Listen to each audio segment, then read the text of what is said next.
Ramón.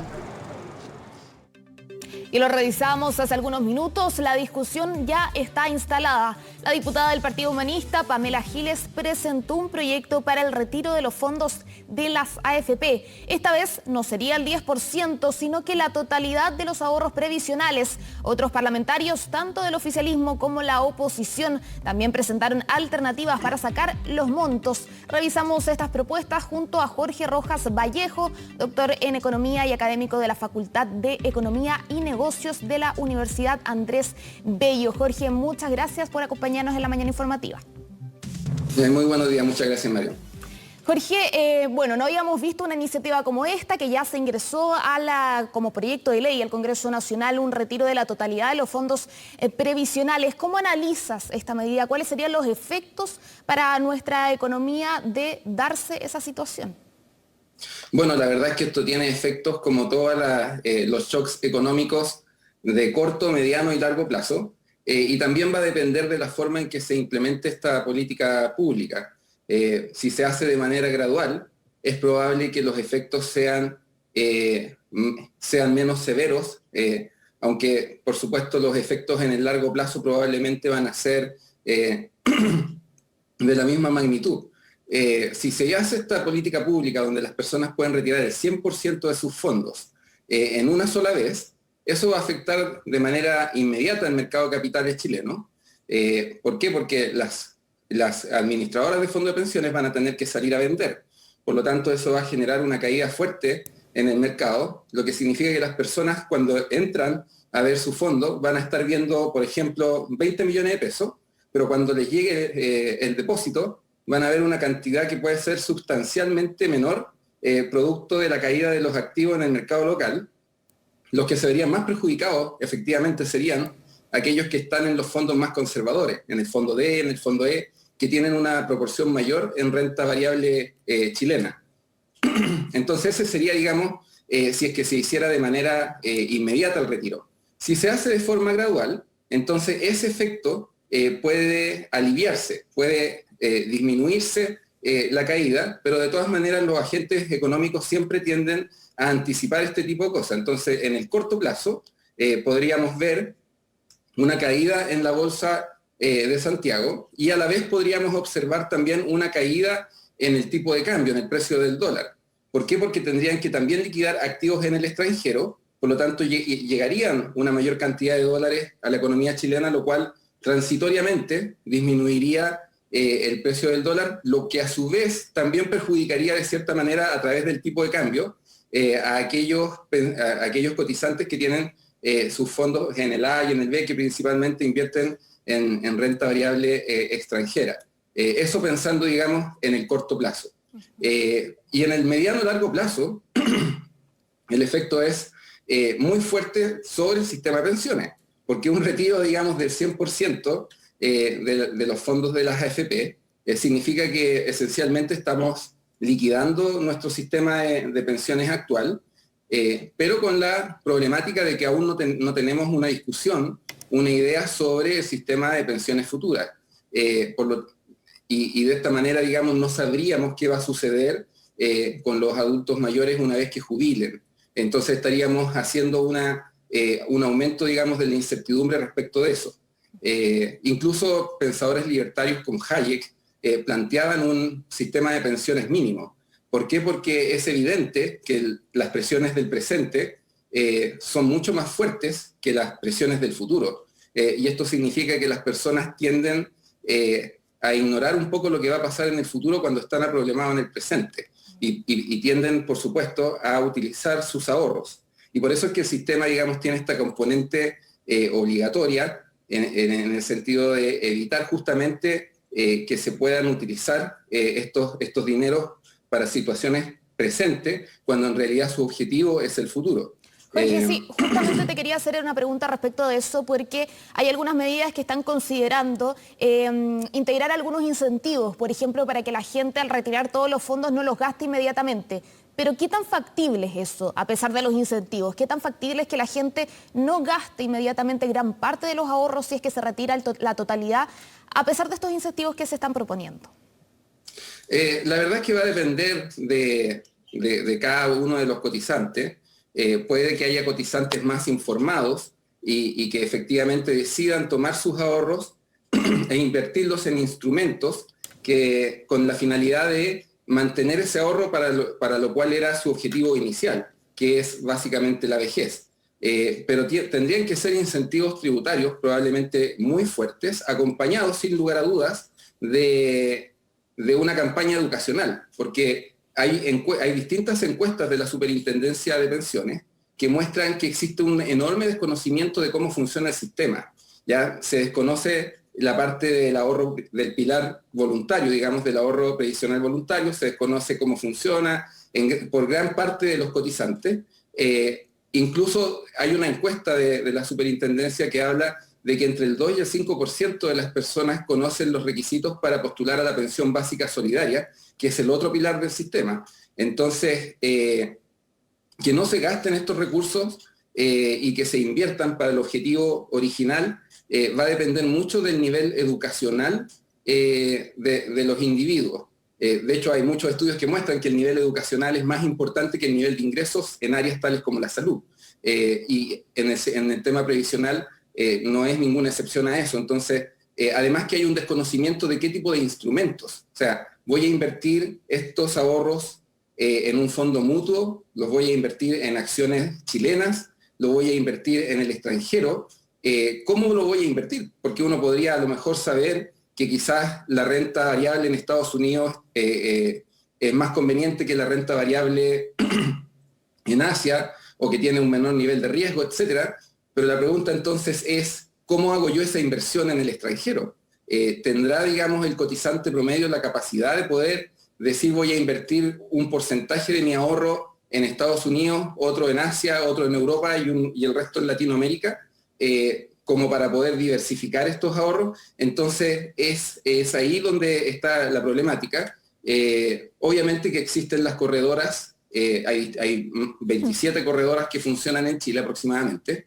Las personas podrían ir a las corredoras, pero de nuevo, esto tendría que ser acompañado de una campaña educacional bastante fuerte, de manera de que las personas conozcan las alternativas de inversión que tienen y los distintos riesgos asociados. ¿Ya? Porque nuestro sistema actual tiene 5 fondos, donde el fondo A es el de mayor riesgo y el fondo E es el más conservador, y uno tiene que ir moviéndose a lo largo de su vida laboral, de su vida económicamente activa. Claro. Jorge, también sí, lo que quería preguntarte, hablábamos recién de los efectos que podría tener sacar, ¿no es cierto?, esta totalidad de los fondos previsionales. ¿Cuáles serían, por ejemplo, los efectos de la inflación en los precios actualmente de las cosas en nuestro país? ¿Se podrían elevar? ¿Podría ser más cara la vida en nuestro país si es que se eleva la inflación respecto de esta medida?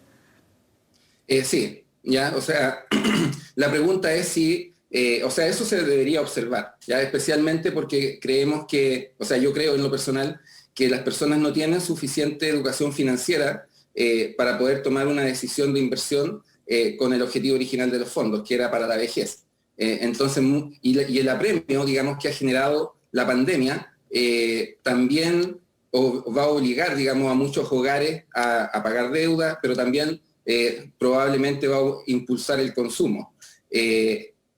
Pensemos que lo que queda en los fondos de pensiones es alrededor de 140 millones de dólares. Ya el gasto fiscal es del orden de 140 mil millones de dólares, y el gasto del gobierno es del orden de 70 mil millones de dólares.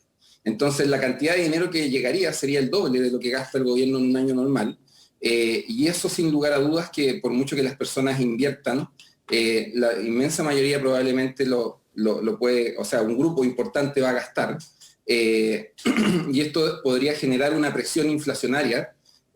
Sin embargo, habría que analizar si esta presión en la inflación sería transitoria o permanente.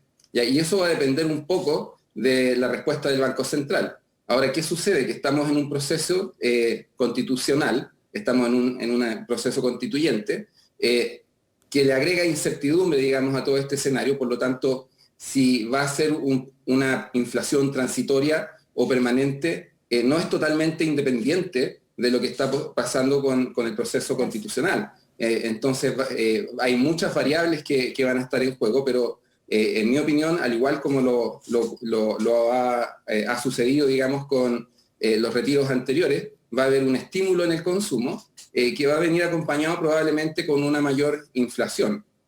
Ahora, esta inflación debería ser de carácter transitoria. Sin embargo, dependiendo de las reformas que se hagan a la Constitución y de el accionar, digamos, también de la clase dirigente, va a depender de si esto es transitorio y luego desaparece y volvemos a nuestra inflación de entre un 2 y un 4%, claro, o si esto puede desencadenar, digamos, una espiral inflacionaria. Jorge, cuando en el Congreso se analizaba esta propuesta del primer retiro del 10%, estaba este mito, ¿no es cierto?, de que las AFP no tenían la plata para poder pagar, ¿no es cierto?, si es que se aprobaba este proyecto. Finalmente se aprobó y se vio que el trámite fue bastante expedito, que todas las AFP pudieron pagar a sus afiliados, ¿no es cierto?, que querían retirar su 10%. Ahora, si es que se llegase a aprobar una medida como esta, el retiro de la totalidad de los fondos, la historia es bien diferente, porque sería el 100%.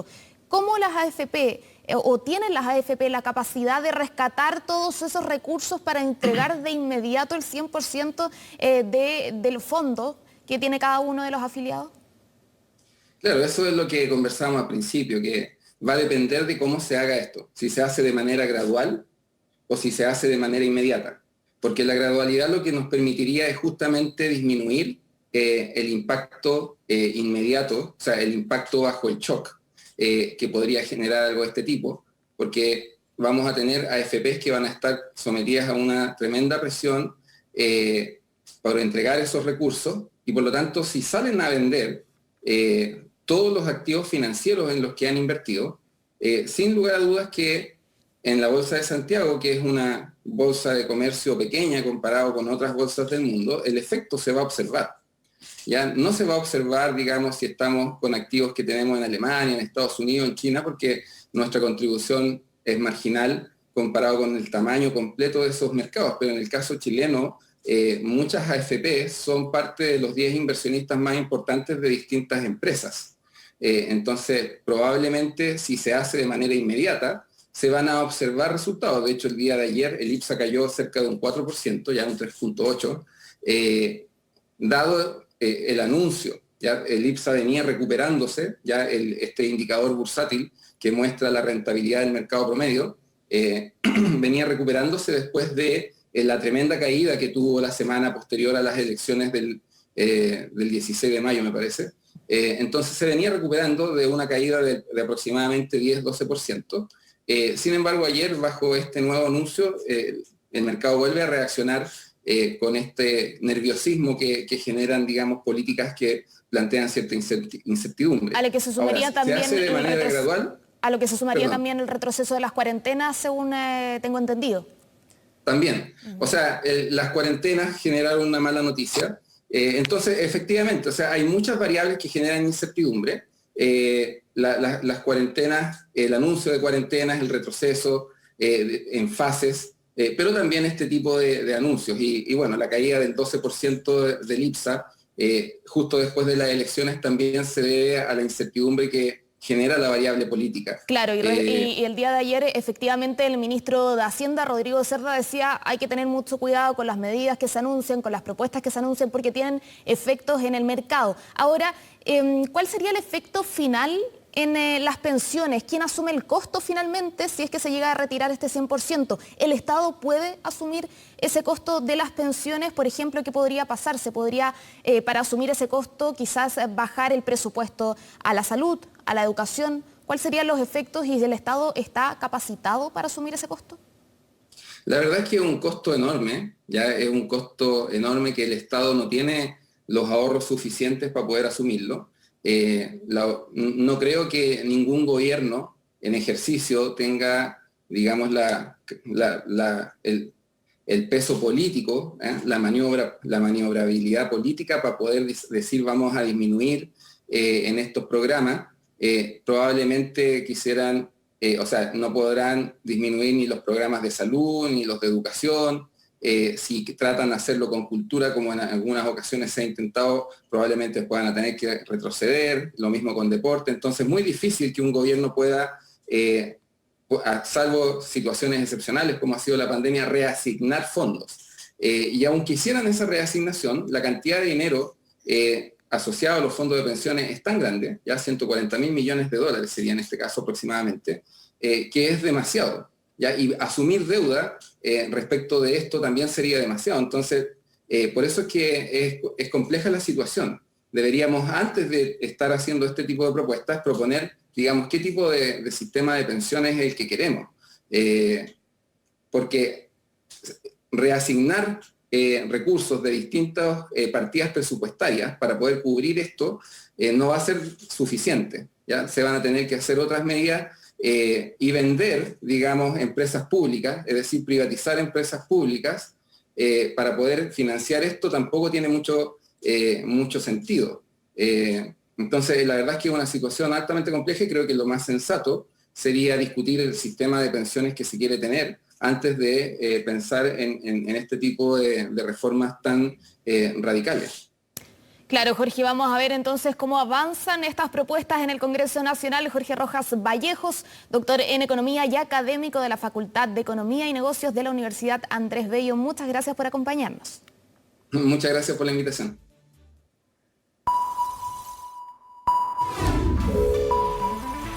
Ahora